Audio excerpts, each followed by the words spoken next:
our city has a slogan, above and beyond, by design, and I think our citizens stepped up to the plate. We've had two primary goals throughout the pandemic in the department. One is the health and welfare and safety of our employees, and to maintain essential services for the public that we serve. So we've tried to do both of those with compassion, and I think the city has done that. As we were pivoting and changing, we were doing things like obviously going to more online virtual meetings.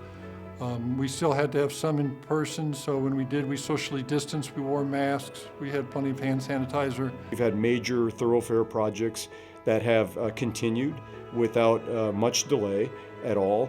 So we've had to really build the airplane as it's flying while maintaining those essential services. So I think that alone is a success story in itself at the local level, where you don't have an option to not provide the essential services for our residents.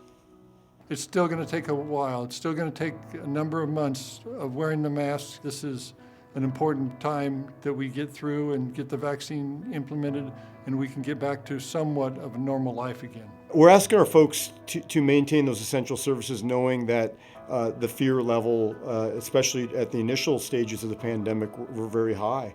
So it's understanding that, having empathy to that process.